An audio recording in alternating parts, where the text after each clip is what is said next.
But afterwards, I'm walking back to get to like the auditorium to meet my parents, and one of the like the most popular eighth grade girls came up to me and said, "Oh my God, that was great! You know, it was so nice to hear you." And I was like, this is very cool." Yeah, yeah. Like light bulb, bing. Right? Yeah, I was like, "This There is it is, okay. man. Yeah. Yeah, we could do this. This is nice." Yeah. The thing that really kind of sealed the deal for me was the Derek Trucks experience, man. And I was like 15 or 16 at the time. You know, my parents had to drive me to the gig. It was a school night, and I mean, it was one of those things that you just see in a movie or you read in a book. This is Nick Stefanacci, and you're tuned in to the ZHZ podcast. Let's go. In this episode, we're bringing you the story of the ultimate sideman turned frontman, a jazz funk force who's played everything from Macy's Thanksgiving Day Parade to network TV, yet never drifted from the grind of the independent production. Jazz heads feel his groove, sax players chase his technique, and fans lock into those seasoned industry vet stories. What makes him resonate is simple. He's a working musician who's made the leap to solo artist while keeping that razor sharp session mastery fully intact. And with that, let's welcome in Nick Stefanacci. Nick, welcome to the ZHZ podcast, my man. Man, thank you guys so much for having me. Super excited to be here. It's the 4th of July almost, and it's just, I love talking about music, so it's all good. Heck yeah, man. Heck yeah. Well, this is the place, man. Yeah, and we've kind of run the gamut of different musicians, and usually they're like completely independent artists, which is where you're at, but you come from a seasoned musician, a hired gun is what, gun for hire, like a saxophonist, which is so cool. I listen to your catalog, man, and it's very easy to listen to. Like I could just listen to that and do anything, you know, like clean the house, I could just study, you know, it's like very. That was my playlist all day today at work. You know, basically just going through it, and then and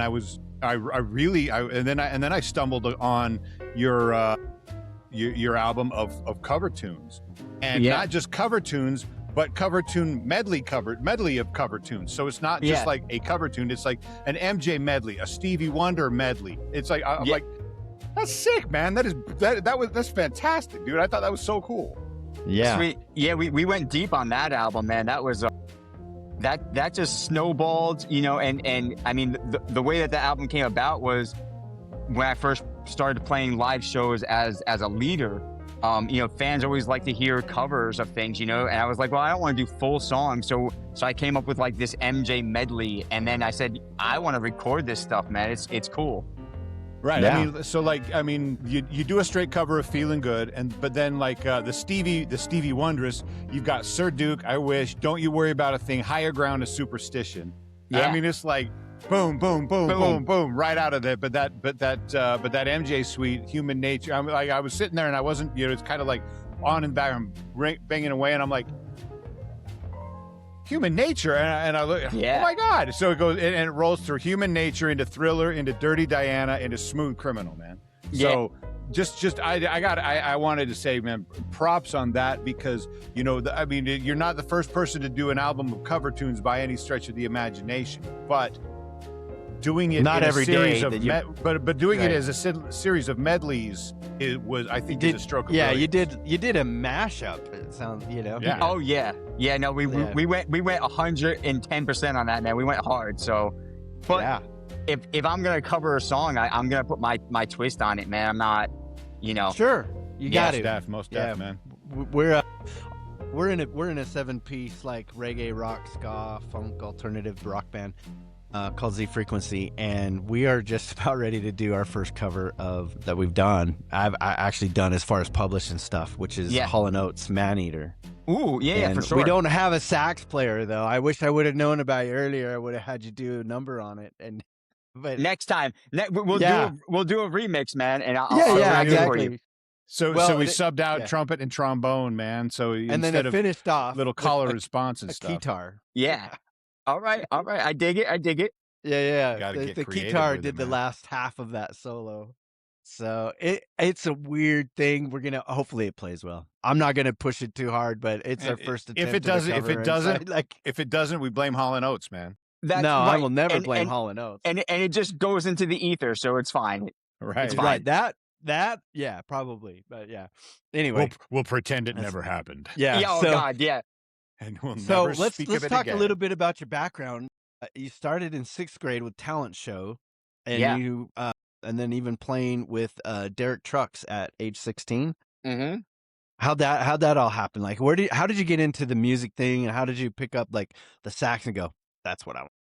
Yeah, I grew up in a musical family, and so in growing up in New Jersey, it's typical that in like the public school systems that music education starts in 4th grade. And so in my family, it wasn't, do you want to do band? It was, what instrument do you want to play? Yeah. You're going to do band. What do you want to, do you want to do orchestra or band? Right. So, it wasn't a choice, but I'm so grateful for that because it's why I'm here today, and then my first teacher in 4th grade became one of my really good mentors. He was an upright jazz bass player who studied with Eddie Gomez at University of Miami, Chuck Sastre. And, nice. We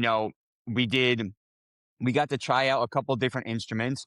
And, when I got to the saxophone, it was just natural.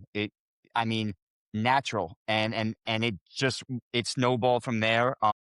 My father will tell the story till the day he dies, that he never recalls me like squeaking on the saxophone as a beginner. Like it was just like like a tone, Yep. And I never really understood it until I started to teach, and I would have beginners and they would come in and it would be like the cats, and I'm like, like, that ain't a saxophone, man.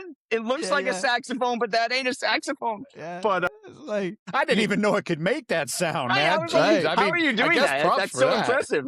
Yeah, it's like you're squeezing the hell out of a goose or something. Yeah. So I didn't realize it when I first started. It was just that's how it was for me. And then in 6th grade, I did the middle school talent show, and so I was there with like 8th graders and stuff like that. And I think I was the only instrumentalist, and I had the chorus teacher play piano behind me, and I was playing a Charlie Parker blues. And then like after that, man, wait, you were playing Bird in 6th grade? Yeah.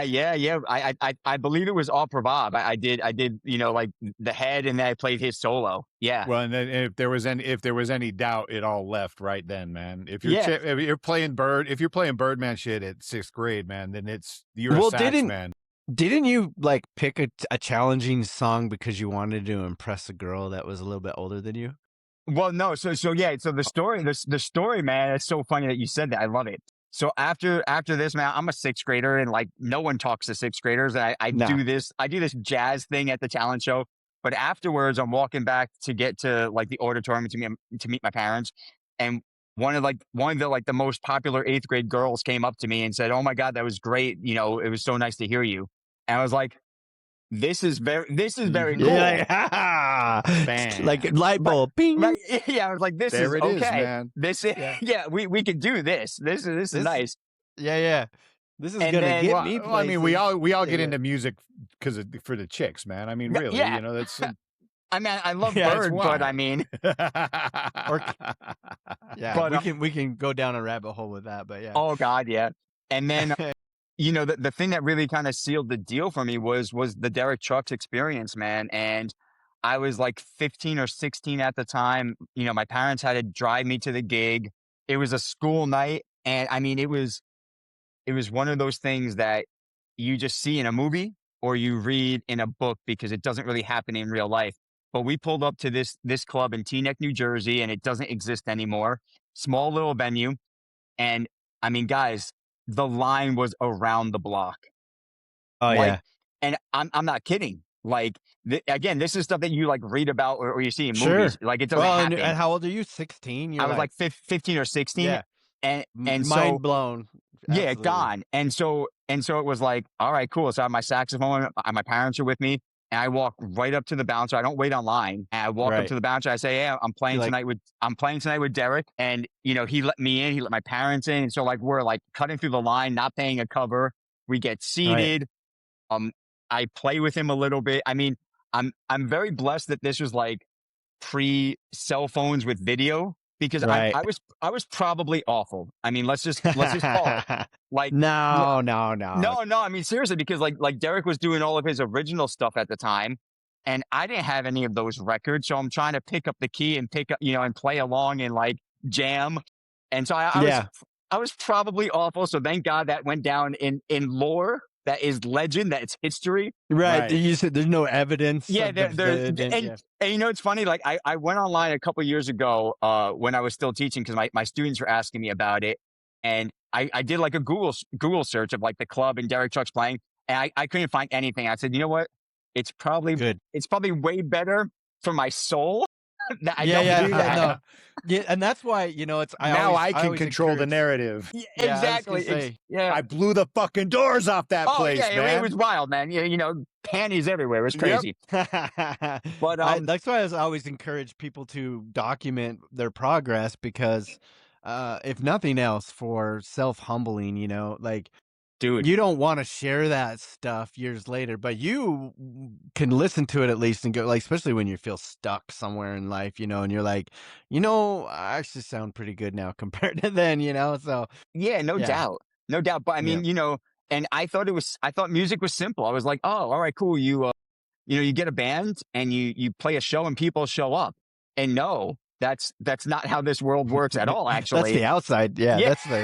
That's the packaging it comes in, and you don't get to open the box and see what's really inside. Oh man, so I was spoiled from a very young age, man. But it was those experiences that just hooked me. I said, this is intoxicating. This is amazing. So I want to do this the rest of my life. Nice. And then you also say you played the Macy's Day Thanksgiving Parade and Madrid. Like, this is Macy's Parade to Madrid. Let's talk a little bit about the international, the globe stage, if you will. Like, how did you get from that to hitting the global? Yeah, I think a lot of long hours, a lot of hard work, a lot of really bad notes, a lot of gigs that you say yes to and you probably shouldn't have, but you just have to be open and you have to say yes, you have to work. And that's the only way that opportunities come up. And, it was just through like my network that led me to playing with, do you know the band Diamante Electrico from Bogota? Oh, that sounds familiar, but yeah. So they did the Macy's Thanksgiving Day Parade the first year they won their first Grammy, and they needed horn players that were from New York, and so I got the call, and I mean that was one of the biggest. Yeah, man, like that was insane. Absolutely. They were sponsored by Gibson, so we were on the Gibson float. I mean, it was just like, it was wild, man. It was That's actually a dream. wild. That's a dream, like bucket list. Like, okay, so something I've always wondered. So you were you playing live on the float? Because it always on TV, it always looks like mofos are lip syncing. Yeah, it's canned. It's canned. Okay, it's canned, but you're probably playing it. I was playing along, just to kind of really get in the feel for it. But that's what I mean. You're probably playing it. Nobody's hearing it. Well, that's the thing, man. Exactly. That's the thing with the horn, though, man. Is like, especially the sax, man. Is that it's like you got to play. You can't lip sync on a sax, man, because it doesn't look. That guy's not blowing any air through that thing, man. He's just sticking it in his face and making faces, man. No, exactly. You can't replace that tension on the throat, when you're digging in, But yeah, so I got to do that, and then had a chance to go and study in Spain, and then work throughout all of Europe. And then since that time in Spain, I've been back to Europe. Oh my God, like 5 or 6 times, playing shows, playing festivals. And then wait. Let's back up just a little bit. Okay, so you started like being. Is that when like the Guns for Hire, like a hired hand, came into play? Like, after high school, or all through high school and into, like, that's how you got picked up for obviously the Macy's Day Parade? But is that how that's how you were able to travel and tour, was with certain artists calling you up and contracting you to go on tour to be part of their brass section for that tour? Yeah, 100%, man. And it's, again, it's really just saying yes to things, right? Right. and you never know what they're going to lead to. And I played so many bad gigs, over the years, So have but, I. but they lead to a connection that leads to something else that leads to this. And then all of a sudden you're getting called to play Macy's Thanksgiving Day Parade. And you're like, what the absolute, yeah, Yeah, exactly. Yeah. So no, it's awesome. No, that's great. And yeah, Madrid just sounds good. dude, Like I'm it's, reading your resume, so to speak, or your press kit. I'm just like, yeah, this guy's been around. Like I, he's seasoned. So Yeah, I mean, Spain has become one of my favorite countries, man. If you guys have not been, I highly suggest trying just to go visit. The culture, the food, just the ambience, the experience is just so different than the States. And nice. and then you Yeah. come back to the States and you respect so much that the States offer that Right. other countries don't. And I think that gets lost a lot in this country, Sure. especially with It's with easy just to all take like. for granted. Yeah, Yeah. exactly, right? Like all the hate and nonsense. It's like, guys, just step out of your comfort zone for 2 minutes and come back here and see how good it actually is. Right. But yeah, Spain is a beautiful place, man, and the people, yeah, people are very welcoming. The music scene is vibrant. It's very hip. Yeah, And so jazz is receptive there pretty well. Then I take it, or Europe in yeah. general. Yeah, I mean, music in general, man. In Madrid, there's stuff popping off every day of the week. It's just like New York, just like New York and LA. It's every day of the week. You could go find some amazing performers, man, in like these small little clubs, and you're like, my God, like Like, how, yeah. why? Yeah. Why are Yeah, you here? yeah, for sure, Why for aren't you? sure. Yeah. Yeah. No, I get that. I get that. So right on. And then you're actually basically came on because you're gonna you actually released an album recently. It's in back in February, I think. Is that right? Yeah, yeah, yeah. Called Right Here, Right Now. It's full album. And I think, is this like the first time you kind of jumped from like being the seasoned musician or whatever, and then collaborating with other artists to like, I'm a solo guy now. Like I am going to do this myself, or is this like the third album, if you will? Yeah, no, the discography is pretty lengthy at this point. I was really fortunate. Oh my God, back in my early 20s, I started to tour. My first like big touring thing was actually with a doo-wop group out in New York. And like, Nice. like original doo-wop scene, like from the Yeah, yeah. 60s, right? Right. And, Yeah, yeah. I happened to meet a really great music director, talented guy, who had his own studio at the time. And I said, Tommy, man, like I have a couple songs that I'm like interested in recording, just like seeing what's up. He's like, dude, come out to the studio, we'll record it, it'll be great. And so that was my first solo album. That's called 26 Years. And that's Okay. actually under Nick Stefanacci band. My Okay. first album was like, I had to put the band in it. Yeah, yeah, yeah. Because you weren't quite ready to just call Yeah, yourself and plus back single then, name. Yeah. like back then, it was all about like having that band status or like the group thing. It wasn't like Yep. just like a single name. Right. But so yeah, so that started, back in, I think that first release was like 2012 or 2010. Okay. So And it's then, been a minute. Yeah. yeah, and then, I just would write and record and release stuff while I'm doing all this other playing, and just building my brand that way. And then the last Right Here, Right Now, and then the previous one, and Fuego, and then the one before that, Secrets, those are the jump off, I think, from like really starting myself as the artist, as the headliner. Right. But it took all that other work to get me to there, you know what I mean? And Sure. it's just about the process, man, and I love it. I So, love it. and now you're actually singing on this stuff now. Is that right? Is that what I was gathering in the notes there? I sing in the studio very selectively. Ah, okay. You do it tastefully then. Like that's the way I Yeah, like. Yeah. right, right, right, right. You have to go through you have to go through the songs to find those moments. Yeah, yeah, yeah. No, I But get it. yeah, yeah, and then people ask me to sing like live. I'm like, no, you don't want that. I'm not there Yeah. yet. I'm not. You want, I don't. yeah, I you're don't not feel even, you don't want comfortable that. as an Right. artist to do that. If if Right. I can't do it at a certain level, I won't do it live because it has to be there. That level has Right, to be yeah. there. Because, your professionalism, you've done so Yeah, many years of exactly. performing on a stage, there's a Yeah, certain level of expectation you have. right. And And now and everyone has it's video.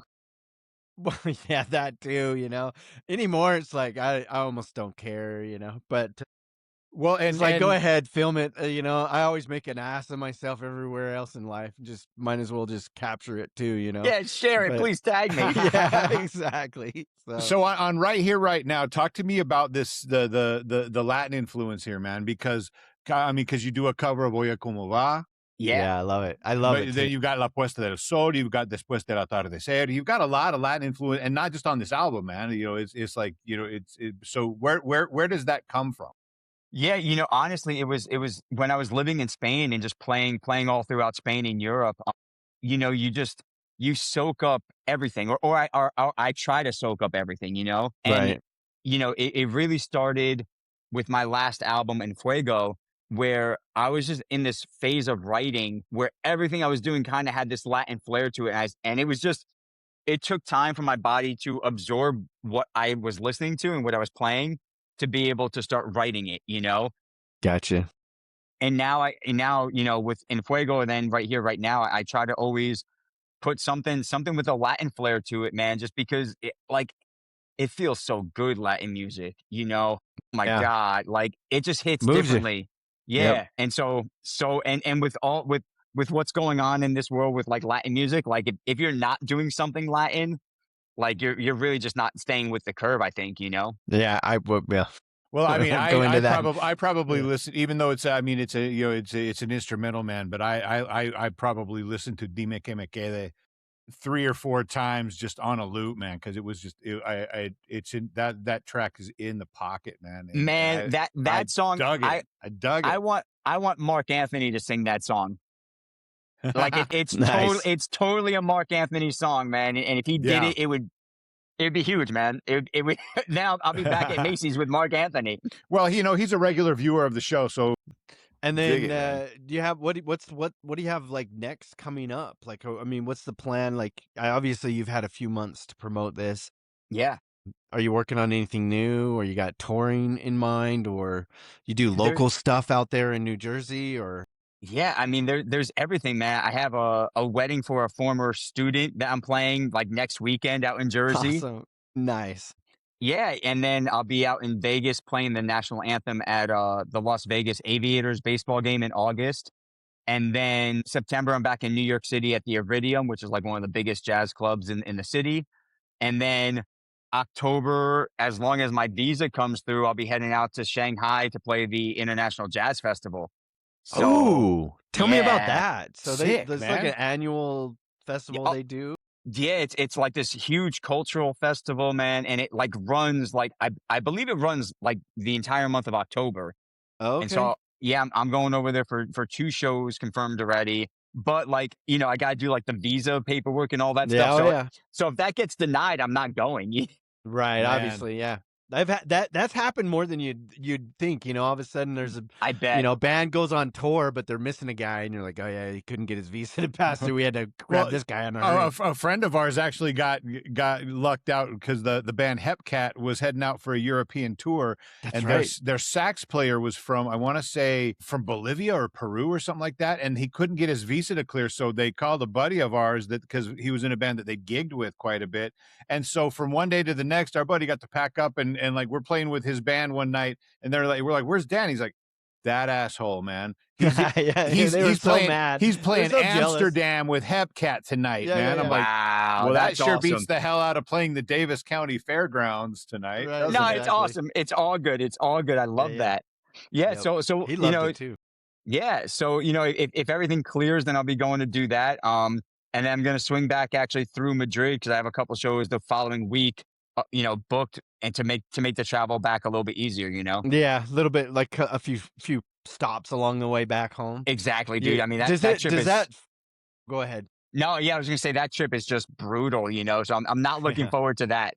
Was it 14-hour flight or something like that? Yeah, I think it's like 17 or something. I mean, it's just man. From yeah, New York. It's a lot. From where I am, it's like you might as well add another 6-7 hours to that, But yeah, so that jazz festival, do they change? Is it always in Shanghai, or do they change locations? I Do you think know? it's the Shanghai like international festival. I think that's what it Wow. is. That's cool. So Yeah, so that's going to be something major if it comes through, and I'm just excited to see something new. I'm a big culture person, and Yeah. I enjoy just meeting people and just seeing what they're about, and then who knows if it gets back into my writing a little bit, man. I start throwing in some of those Eastern scales. I don't know. Yeah. That'd Well, be Yeah, rad. and That'd be it rad, sounds man. like you got a lot on your plate, though. I mean, that sounds like kind of a full thank plate. yeah, You thank know, God, man. Thank God. I'm very blessed. yeah, yeah, Yeah, keep you yeah. hopping, So, man. and you teach too, I guess. So you also that's kind of a side hustle is teaching students. Yeah, I used to be a full-time educator, and then I actually like resigned this past year because things were picking up and there's like some other Awesome. outside influences. But yeah, so I was full-time high school band director, and that was awesome, man. That was awesome, teaching kids about music and just teaching them about life, and trying to inspire them to be great at anything they do. Right. Yeah. Yeah. That Matt, is, I didn't know if Matt told you he plays trumpet. Yeah, So, yeah, but we yeah, we yeah. touched briefly before like my yeah. Okay. internet Well, had an I was issue. telling him in while crisis mode. you were either peeing or cleaning up your spilled drink or whatever, one of the two. I can't Man, I'm remember. on a It's roll something. today, man. I tell But you call what. you Butter, man. Zach Butter Davis. But yeah, I think that's that because you were when you were talking about when you first picked up in the school band program and everything. It was fifth grade for me, and I was like I wanted first off I was like, well, I know I want to play either trombone or trumpet because man, 76 trombones, man. I was into music, man, from an early age, man. That's And awesome. and the band teacher said, your arms aren't long enough to play trombone. I'm like, well, I'm 10 years old. Of course they're not, what the hell? But It matters. It all matters. so I can only hit fifth position. So what? Come Yeah, that's on. But nah, man, trumpet was because I wanted to be able to play the 20th Century Fox theme and lead into the Star Wars main theme Yes. by John Williams, man. Because it's Yes. da da da da. for for horns that makes perfect sense though, because John Williams has all the great horn lines for Dude. orchestral music. Yeah, For all of them, movies and man. stuff. All Yeah, of yeah. them. Yeah. Like my him and- favorites anyway, like Star Wars, Indiana Jones. But You name it, man. Yeah. Schindler's List. Yeah. Oh man, it just Yeah, E.T. it's incredible. Jurassic E.T.. Park, Harry Yep. Potter. I Yeah. mean, All of it. Yeah. I mean, like, could you imagine taking music out of movies? no, man. Well, and in fact, that'd be pretty boring. Yeah. I don't want to botch the quote, man, but Steven Spielberg had some really, really, deep things to say about music, that John Williams music. He's like, my movies would not be what they are without the music of John Williams. Yeah. Tim Burton could and- probably say the same thing about Danny Elfman too. Yeah. And I mean, like, For and you sure. just think about Jaws, man. It's two notes. Right. Da, da, right. And but the So the clever. tension. Yeah, but Yeah. the tension he's able to build with that is just. Yep. Well, and instant. I mean, and I think kids today don't quite get it because it's like I showed my kids, Dad, what movie scared you as a kid? I'm like, let's watch Alien. Yeah. Let's watch. Yeah, yeah. We're watching Aliens, right? And I'm like, man, and my kids are like, Yeah, this is so cheesy. It's so cheesy. oh, it's cheesy, but like, man, those two notes though, man. Yeah. You. Whew. Yeah. It Yeah. moves you. Yeah. Yeah, Yep. yeah. It's I'm just not going in the effective, swimming like- pool today, man.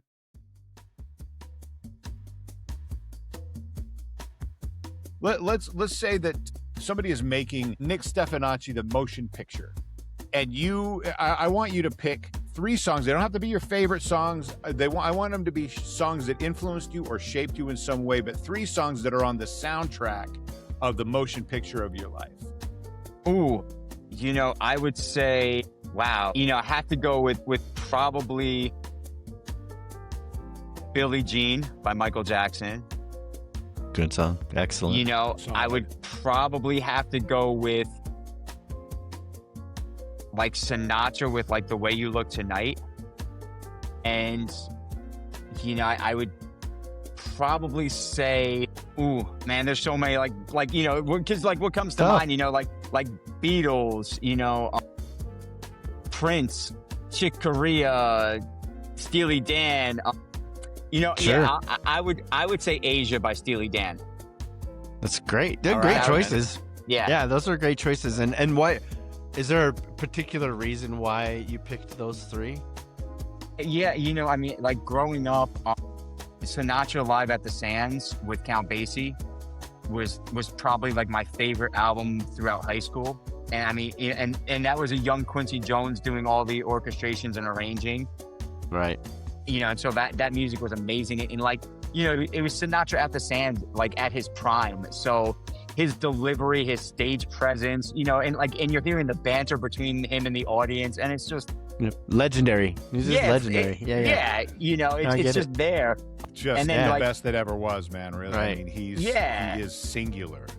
Yeah, and then like Thriller or Off the Wall by Michael Jackson. I mean, both those albums are just like timeless. And then I approach my career kind of in the same vein as the Beatles, where if you listen to my discography, everything is different. If you go album to album, you're gonna hear like major shifts, because it's always trying to push the envelope and push where I feel comfortable as an artist, Or creatively evolve too. Right. And that's one of the biggest things that I love about the Beatles, is that, from album to album, it was night and day. It wasn't copy and paste, which is such like the world of pop music today. And it's right. Yeah. Which is funny because they are kind of the kings of pop, besides, well, I guess you could say Michael Jackson is, but they kind of pioneered that genre in itself. They changed the world, man, Yeah. Absolutely. Yeah. I love the Beatles. That's one of my favorite. That's probably my favorite art band, if you will. And that's just because I was force-fed that stuff when I didn't even realize what music was, Right. And to this day, they're just they're like, when I decided I wanted to be a singer, and I actually wanted to be a singer after seeing the band Oingo Boingo. That's when I decided I want to do music, watching Danny Elfman. So it's another icon of mine. But I thought, how am I going to be able to sing? Like, I can't sing. And so I thought, I'm just going to put on some Beatles records, and I'm just going to sing it just as close as I can sing it to them as possible. And I did that in and out, like for a long time. And now I sing. Now I front for a band. But yeah. Well, that's awesome, the funny thing is that it was the same. It was actually the same Boingo show on the Alive tour in '89. And this was a couple of years before I even met Zach, but I was at that show too. And that was the night I was watching I was fixated on Boingo's horn section, man. Wow. I'm watching those guys blow, and I'm like, holy shit. And it's like, because it's like, as a musician, you're in high school, I want to be in a band. Yeah, it's good. Let's start a band. And my friends are all into like Metallica, Poison, and Motley Crue and stuff like that. And there's no horns in this stuff, man. I'm like, well, you could play some Chicago. Fuck Chicago, man. I'm like, but no, man, no. I love it's Chicago, awesome, dude. yeah. Like, and so I'm sitting there, I'm watching Boingo just shred, man, and these horns and these horn licks that are just demonic, man. Cool. And it was like it was so cool, because it was like, I'd grow up, go through my mom's record collection, and it'd be the Beatles but then also the Monkees, but then she had like Earth, Wind and Fire and the Fifth Dimension, and like I'm listening. My to mom all of turned this me great on to music. Oingo Boingo. It was my mom that did. Yeah, I love it. Yeah. Well, she saw him on Back to School. Back to School, okay. right? Yeah, Dangerfield, man. Yeah, they were. They were the house band at the house party. They were the house band there, and she's like, "What was the name of that band?" Yeah, and Rodney Dangerfield. And we actually had to we watched the movie, then we went and re-rented it back in the day when you had like this big giant VCR and stuff. We rented it so we could watch just that scene, because I told her, I says, I think there was like a banner that had the name of that band. It was in neon behind the band. Right. Oingo Boingo. So that's how we discovered it. And then she went and bought Dead Man's Party album, and she might have well bought another one, because as soon as I got a hold of it, she never saw it again. Yeah, exactly. And then come to find out, I remember watching, I don't know if you like horror movies, but Texas Chainsaw Massacre Part 2. Okay. There's a scene where he's attacking these like kids in a Toyota pickup truck, and Leatherface is in the back, and he's got his chainsaw just ripping through the cab of the truck, and they're playing No One Lives Forever. Jeez, that's so funny. Oh yeah, I'm like appropriate. I love So now not only am I I love Oingo Boingo, but now I love horror movies, and I love Texas Chainsaw Massacre too. Like, yeah, it's great, man. Dig it, man. So, moving on to kind of the before we move on to like the pain point kind of segment where we talk about a few of the struggles and the things and the evolution and everything, from one horn player to another, what's the number one thing a kid with a horn needs to know about the independent music world today? Wow, they have to be flexible in the genres they could perform, and again, it goes back to just being able to say yes to things, right? And it doesn't matter if it's, you know, working with a DJ as a horn player alongside. I do that all the time in New York too, just to fill up my calendar. Or if it's, playing with a hardcore band that features a saxophone like I did with Dog Eat Dog, or playing it with a Latin rock winning band, Diamante Electrico, or playing swing music in big bands, or doing my stuff. I mean, you just have to be versatile, Yeah. and you have to know your instrument inside and out. So whenever you're presented with something, it won't fluster you. It'll be like, all right, cool. Let me look at it, and I'll be ready to roll. I think that's it. Just versatility, man. Just be a master at it. I love it. I love it because you by doing that, kind of being a little bit of a yes, saying yes to things, you're opening up doors where creatively you think, you know what, like, let's do it. Why not? Yeah, why not? Like playing sax with a DJ set. That is not something that just like I've never thought of that until you mentioned it. And I'm like, that makes Right. great sense. That would be Well, awesome, Yeah, right? when So, the first band Zach and I started, basically my horn was our lead guitar.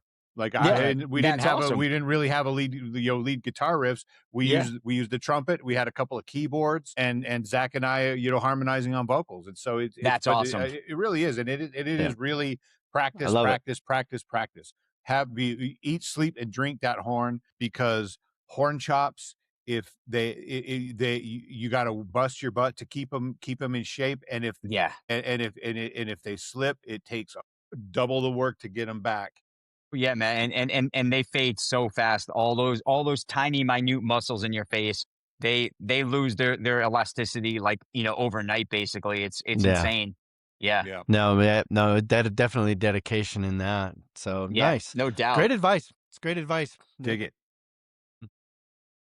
So in kind of where you're at now in your career, if you will, like what is some of the challenges I think that you're kind of facing now? Like, cause like you're not like in the you've done this for a while. You're a veteran, right? And you're not like obviously the sky would be the cap, but like at this point and where you're at and your success, like what do you find most challenging at this point in your career? Yeah, I think everyone struggles with it who's not like an A-lister. I think it's exposure, you know. And man, I wouldn't change my life for 1 second, because I'm just stupid blessed with everything. But I missed like the social media bubble coming up as a player, right? Right. And so when social media was coming out, I was already playing out and doing my thing. And I said, I don't need to pay attention to that. It's not real. It's fake. It's a Yeah, two by yeah. two screen. And so now, the more that I try to become an independent solo artist, I have to try to catch up with the social media, with the likes and the follows Yeah. and the Now you're like, blah now I got to blah. pay attention to this shit. Releasing Yeah. content and the Yeah, algorithm and the Oh, yeah. hashtags and the yeah. Silly I I dances on TikTok and I, yeah. I have no patience for any of it, and I can't wait for the day. There's two things that are gonna happen. One or two things. The day that I just say stop it and cut it all off, and I don't care what happens, or the day I can pay someone else to do it and just say, do it. This needs to be out of my Well, life. and they can do it if you can afford it. Yeah. There's people that will do it for you. Yeah, Yeah, absolutely. absolutely. And yeah, God Yeah. bless them, because I just have, because I didn't grow up with it, So for Right. me, I rather go sit and talk with someone, or sit and go see someone, than look at my screen and see what, like Shakira's doing halfway around the world. Like, that doesn't impress me. Right. You No, know? and I get it. We it's and unfortunately that's kind of just the dynamics we play in. Like there was a conversation recently where it's sad that like a company, especially like a software company like Spotify, has single-handedly dictated how we operate as musicians now. You know, like it used to be you would put out an album, you'd record an entire album, and then that album would get pressed, and then you would either get picked up by a distributor or you would do like the consignment thing, you know, or you'd sell it out of the back, you know, and then CDs out of the back of your car. But that's how music got spread around, and there was ownership. There was a sense of ownership between the artist and the consumer, right? So your fans, they owned a piece of you, you know, and they could play it anytime they want. They take it in their car, they take it home, and even to this day, if the internet went out, you know, they still have a copy of that. Right. So Right. they don't do that anymore, and so now Spotify, these streaming platforms have kind of dictated like, oh no, albums aren't going to do you any good because you can only promote for so long before you burn out, right? Like you're only relevant for a month or so. So like now, what are you going to do with the 12 other songs you got on that album? So now they're like, no, just put out singles, just put out. And I'm playing that game. We are playing that game just because we are trying to be relevant. So it's and coming from our generation, I'm assuming you're like Generation X, but you come from that generation. It's almost like you're still trying to hold on to that. You're like, I hate that I have to play this game, man. Right. You know? And I think it's because too, you know, talking about like how it's all geared to releasing singles is that there's an art and a form and a flow to an album. An album is not just a collection of a dozen songs in some, you know, random order. It's a thought out order. There's a progression to it. Sometimes it tells a story, but even if it's not a narrative, it at least there's thought put into the flow from one song to the next as a collective. Yeah. And you know, it's but, like but singles, you don't get that, you know. But so the singles do have a place though, right? I think the singles they always have had a place. That's how things got started, even back in the, you know, when all right, well, rock you and have roll your album started. But these are the singles that we're going to release from this album. Right. That's and then once they would test it, you know, and like, oh, it's taken off. Let's go ahead and record the rest of the album. But I know that like so I wish there was more of that dynamic. Like there was the marriage of the singles versus the EPs and the albums, and I know a lot of artists are still putting out albums. They're like, I don't care, I'm just gonna put out an album, and I kudos to those guys, you know, like and especially if you're a big artist, Taylor Swift or whatever, you know, an album is, you could do that all day long, you know, but as an independent guy coming up, you know, you're trying to maximize the best bang for your buck, and then unfortunately it's in single releases, you know. I still like the idea of doing like maybe doubling up the singles I would normally do, like but from back in those days. So like to say instead of doing like 2 or 3 singles, you do 4 or 5, and then the rest of the album, you know, you put out all at once. But, exactly, and that's how I treat my releases, because I'm just a huge fan of releasing albums, because to me they're time capsules of my artist identity, you know? Right. Mm-hmm. And I can go back and listen to an album I did, and I know exactly where I was when I was writing it and what I was feeling and what I was going through. And that's why those songs came out, you know? And so, you know, every once in a while, I'll just release a one-off single, just if I don't have anything else coming out. But I really try to just release singles off the album and then drop the album, because to me, it tells the story. It tells the story of that piece of time in my life. Sure. Like I could tell you right now, with my old band, we were in another band, like I'm going to say back to like late 90s, early 2000s, but similar same style band, but they were called Hooray Who.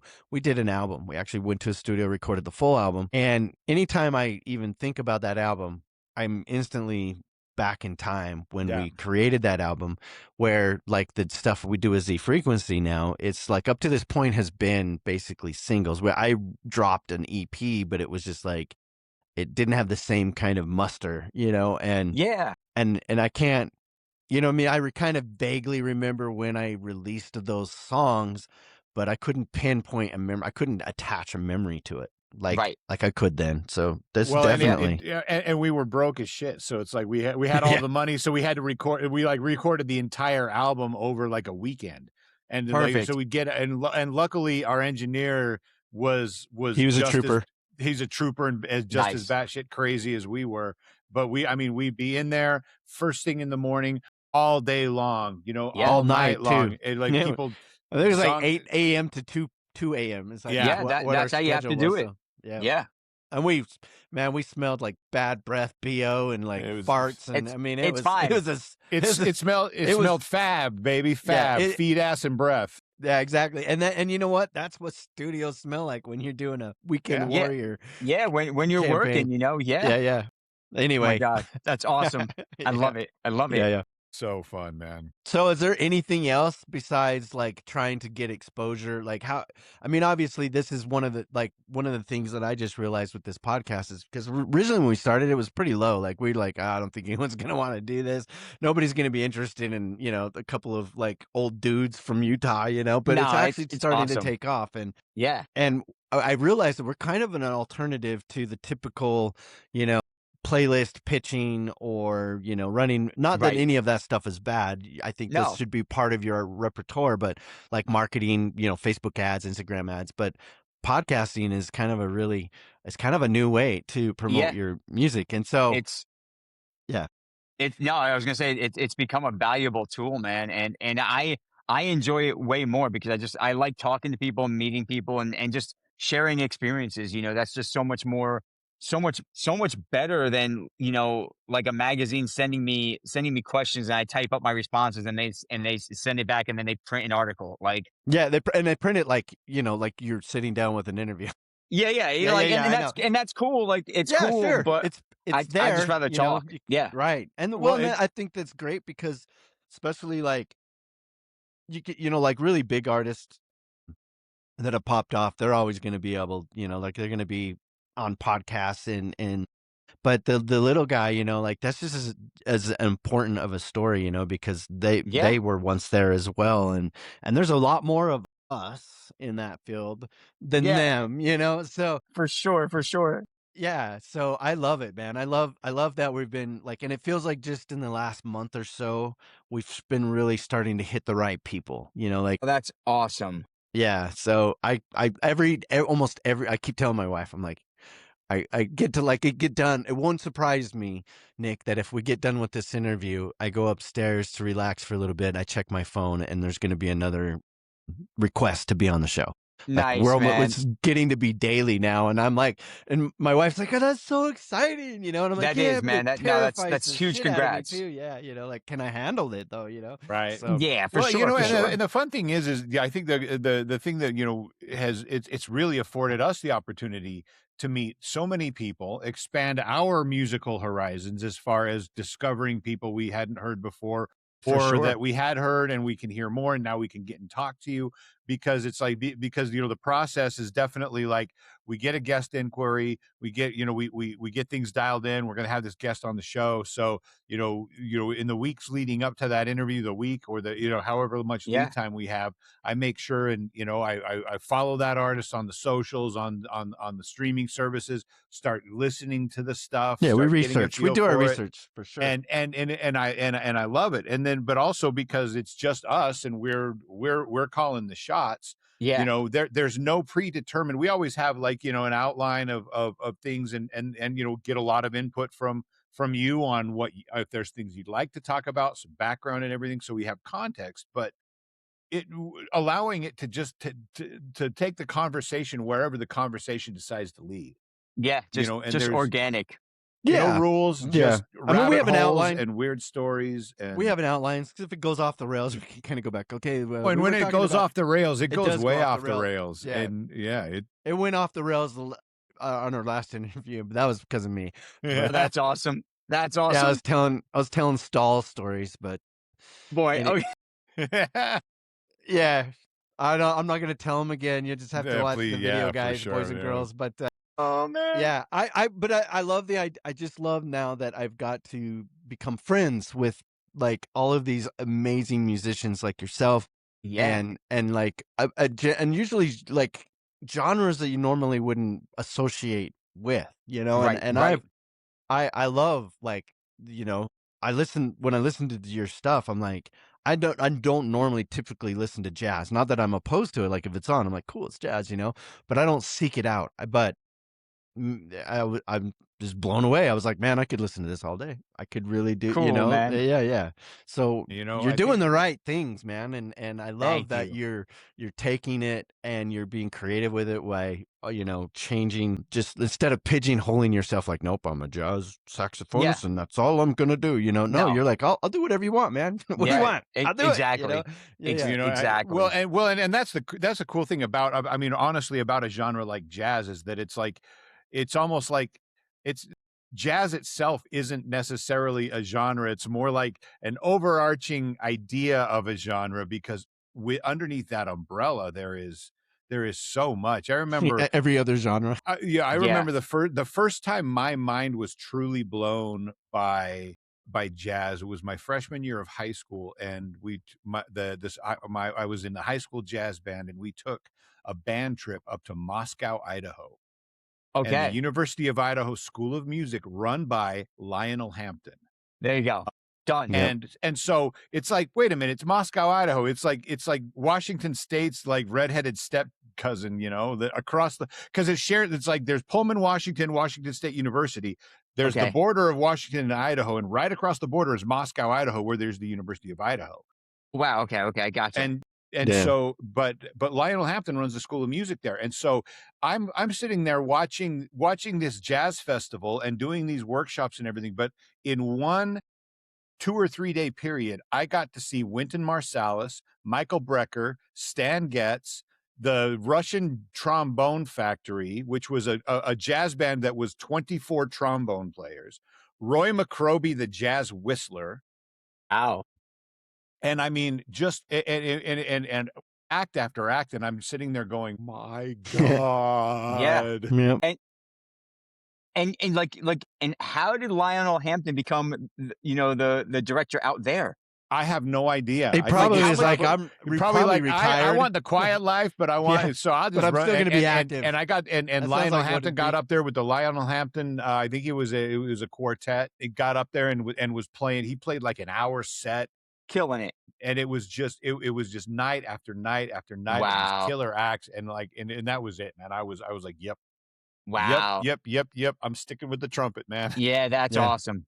Yeah, I love So- that. So you, like, just kind of cap off like what were like challenges and overcoming strategies and planning strategies. Like you leaned in on like branding, like creating your own brand. How has that been working out for you?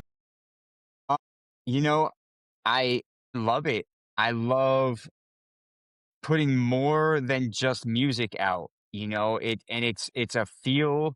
It's a vibe. It's when I release content, I try to all have it under like the same kind of feel. Sure. And it's just super.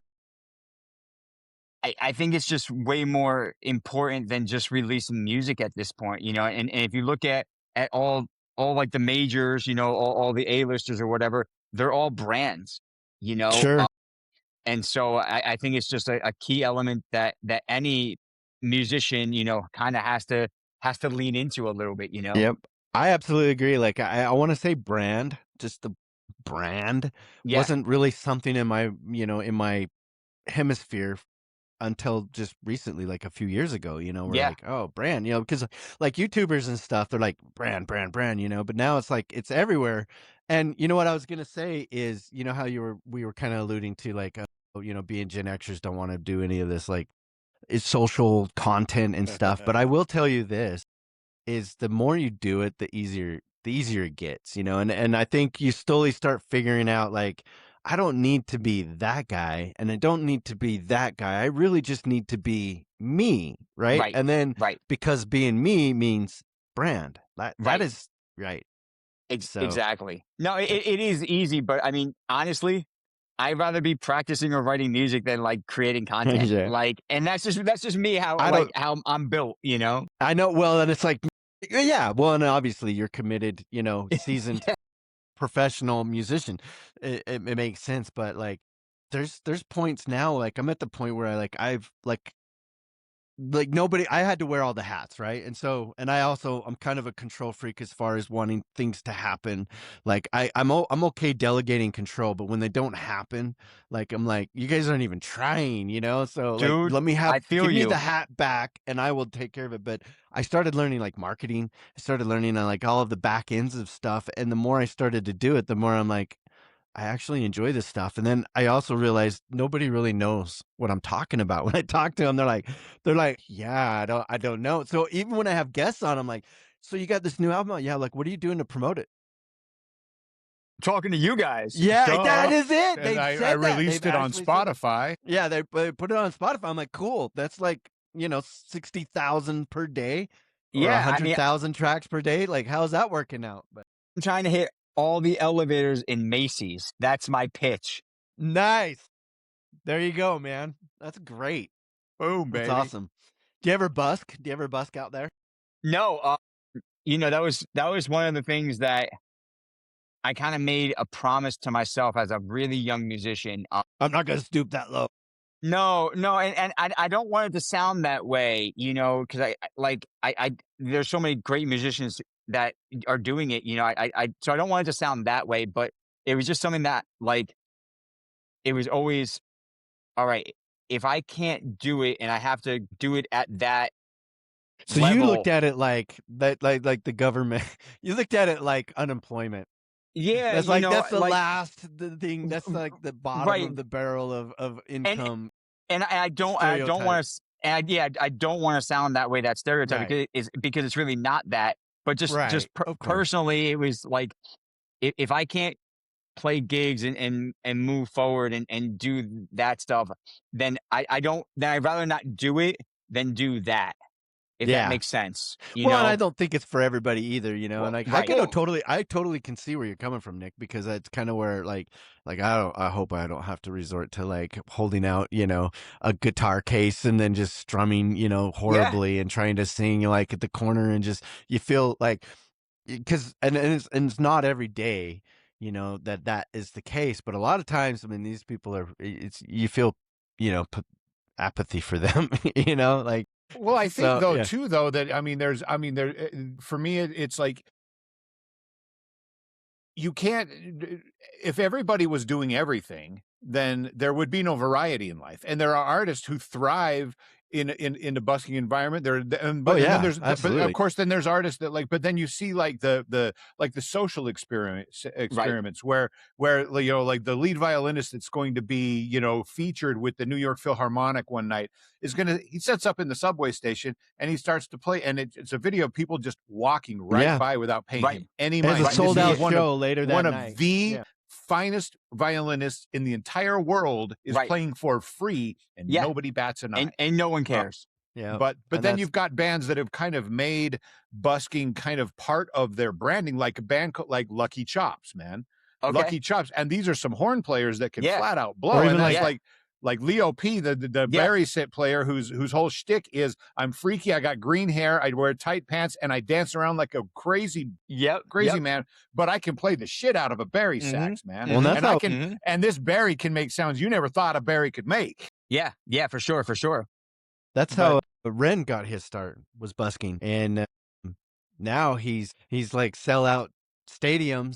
Wow. And he's giving the big old bird to those that used to mock him on it, and like, wow, I don't know if awesome. you've ever played, like if you ever watch Ren, he's a brilliant, amazing, not just a musician, but he's a great lyricist. Like, man, he speaks. I gotta check it out. Yeah. Anyway, but I agree with you. To the variety that life has, man, and that it's like in the amazing vibrant tapestry that music creates in our world, and from the street busker to the sold out stadium to the club to whatever, just the bedroom jamming, bring it all, do it all, play it all. Our world needs music, and it needs more musicians making music.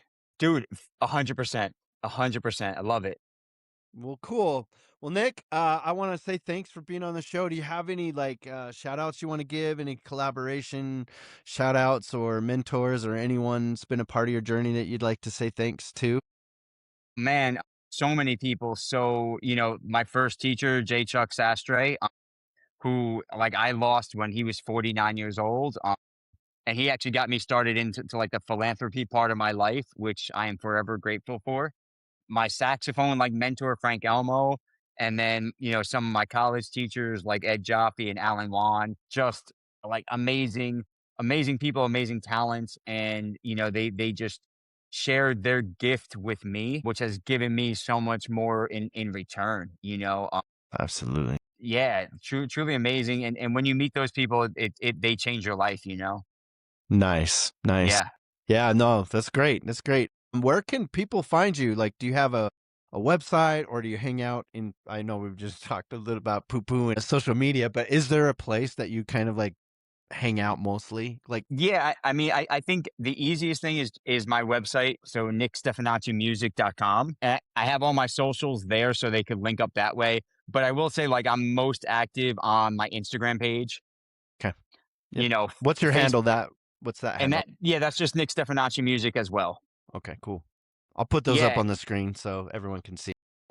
Magic of post-production. And they'll be in the description below so they can just click on it as well. But yeah, I always do that. Yeah, and so you can link up with me that way. I will reply. I'm slow sometimes. I apologize. We are musicians after all. Yeah, real life gets in the way, Yeah, oh, absolutely. But yeah, I would love. I'm working on something like really big for 2027. Okay. So you'll have to come back.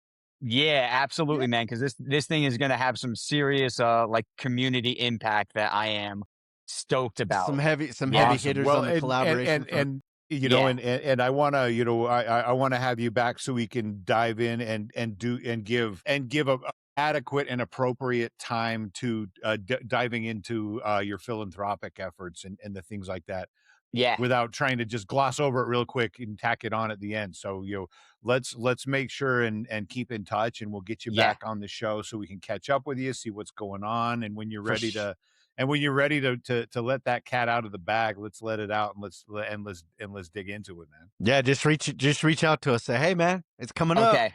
I would love to, man. Cause that thing's going to be, that's I can tell you're pretty pumped. special. I could just see you starting to glow. Well, up. and I also want to report on how, assuming your visa clears and everything. I want to hear about your experience in Shanghai. Yeah, I'm expecting pictures in Shanghai on your Instagram feed. Yeah, we're gonna have to find out because like apparently like I don't know if they do social media over there.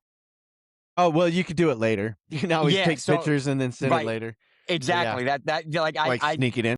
I do not want to be arrested in Shanghai. Let's just like Let's keep you. Yeah. Like that. Yeah, that's like a horrible thought. That's a good plan, man. That's a good plan. It's like you got a good head on your shoulders, man. You're gonna go places, boy. Places you could live, like prison in like Shanghai. Yeah, no, I'm out. If that happens, I'm just out. I'm gonna find the closest river, and that's it. I'm out. Out. Yeah, you're like game over. Game over.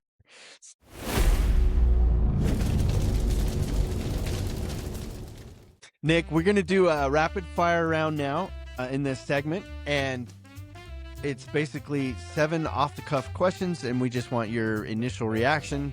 No time to think. Just spout out spontaneously whatever's on your mind. You ready? All right. This is dangerous. Okay. It can be, but it's not. These are pretty mellow. I read them earlier. I pre-read them. I didn't let you read. We're in Utah. This may or may not be legal here. I'll have to check, man. Yeah, exactly. So, all right. I'm going to start off, and then Matt is going to follow up. And we got 7 of them. Are you ready? Okay. Question number 1. You're in a 6th grade talent show today. What song are you playing to impress the girl? Miley Cyrus. Something by her. That's great. I love it. All right, number 2. Pizza in New York or pizza in Italy? Well, I gotta go New York. Just it's hometown, man. You know what? I have never been to Italy, but I have heard people that have done pizza in New York and pizza in Italy, and they're like, New York's actually got better pizza. Yeah. It ain't that bad. Yeah. Okay. If you could steal one technique from Derek Trucks, what would it be? Ooh, man, we both have really nice hair, so I'm gonna say his slide guitar work. Nice. I love slide guitar. Dig it. Yeah. Right on. All right, number 4. What is the most unprofessional thing you've seen a professional musician do? Ooh, that's a good one. The most, man. You're like, there's so many. Yeah, there's so many, man. I've seen people like choked out backstage before a show, and I'm like, what's the point of this? Yeah. Like, wow, you're living the life, brah. Yeah, that's rock star right there, I guess. Yeah, I'm glad you're so messed up you won't remember any of this awesome stuff. So is he gonna make the show or? Yeah, exactly. Like, we're gonna wheel you out. Like, what's up? Yeah. That's awesome. Okay, you've got a 10-hour flight to Madrid. It feels like it'd be longer than that. But what's the one album you're looping the whole way? Ooh. I'm going with Chick Corea, the Mad Hatter. Nice. Good. Yeah. Yep. It's got to be a Solid. travel banger, you know? Like, Yeah. there's just some music that it's perfect for traveling. Yeah. You know? Just get lost in that. Right. All right, number 6. I think I know where this one's going to go, but we'll give you the chance here. Saxophone solo or vocal hook? Which one hits the heart harder? Sax solo. Right. Of course, man. People aren't getting excited, about the vocal in Time of My Life. It's the sax solo. Right, right. You know what? We don't remember that scene in Lost Boys in the I was gonna bonfire, say- the party outside because of a singer, man. We remember the sax player. Yeah, Remember just being oiled up. oiled oiled up, with his- buff, and his like Fabio hair. Like, yeah. Man. Loved it. Loved I- all of I- it. Dreamy. It was dreamy. And also because vampires aren't sparkly. That's right. But was he a vampire, though? That was the question. No, the sax player wasn't. Right. No, yeah. But you don't know, right? He could have been. Maybe. You don't know. Could have been. You don't know. They all could have been. You don't know, right? That's a definite sequel that needs to happen, man. Yeah. This sax solo. I need that side The quest, lost man. sax guy. Part 2. That's All awesome. right. At number 7, in one word, what does success look like for Nick Stefanacci? Happiness. Excellent. That's you can't be any better than that. Like, I mean, success is like perspective, or it's all subjective, if you will. You know? But someone's like I can't remember, just talking to one of my sons or whatever when they were little about, like, well, he just works at a gas station. I said, yeah, he works at a gas station, but he owns it, and that's what he's always wanted to do. He's successful. What do you want to do? Are you successful at what you want to do? Because he is. So that's the way I look at success. For me, like, people like, well, how do you measure up success with your music? I'm like, well, I like you. I want exposure. I just want to be heard. Yeah. I feel like I deserve to be heard more than I do. Mm-hmm. And I'm being, conceited, I guess, in that. But I've been, we've been playing this game for a long, hot while, and then you can't compare your success with the success of somebody else, like another band in the area that just happens to be doing better than you. Right. It's really, it's hard to like not measure up that. But I think that inherently, as an artist, as a creator, as a musician, and I hope I don't piss anybody off by saying this, but you have to have a certain level of arrogance. Yeah, a little bit. And not to the point of being obnoxious, and not in the way that I'm better than everybody else, but arrogance in the confidence in your own is what self, you need. Because Arrogance, otherwise, confidence. there is has the to right be word. a hint of arrogance. Never hurts, man. Well, if you're confident, you're going to be arrogant to somebody. All right, can I call it swagger then? Swagger. There you go. Swagger. Swagger's a Swagger. better word. Yeah. You gotta, I like swagger. And also, if you've always got "Staying Alive" by the Bee Gees on a loop in your head while you're walking, it always puts a little bit of a strut, man. You gotta have a natural strut. A little bit. It does. Yeah, that's so funny. And you just you'll just naturally strut, man. And people will wonder, and people will say, now you got swagger. All right. Now you got swagger. Or he just has to go to the bathroom, maybe. Yeah. Well, that's how you can fake swagger. Or We should cross the street and walk on the other side of the street. Right. Don't look at him. Don't look at him. Sure. Don't make eye contact. Kids, roll up your windows and lock your doors. Yeah. That's all right. Awesome. Well, love it, man. Yep. Thanks for participating in our rapid fire round, Nick. Sure. It was great, man. Cha-ching. Yep, exactly. Checks in the mail. Yeah, for sure. So, all right, Nick. Well, thanks again for joining. If you guys like what you saw, please subscribe to the channel and make sure you check out our previous episode where we interviewed, I'm going to murder his name, Nayad Nara. Okay, you just mouth it and I'll say it. Yeah, Nayad. We had Nayad Nara. Yeah, it's up. Nayad Nara. That's awesome. All right, yeah, cool. Yeah. Cool. Well, Nick, awesome, man. Thanks. Absolutely. Thanks, guys.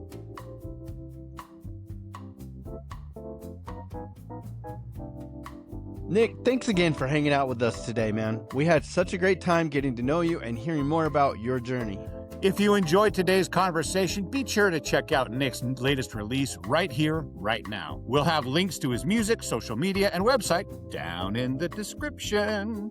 And if this is your first time here, go watch our interview with Nayad Nara. It's another great conversation you won't want to miss. Thanks for supporting independent music and artist interviews right here on the ZHZ Podcast. Don't forget to subscribe, leave a like, and share this episode with someone who loves discovering new artists. Catch you on the flip side.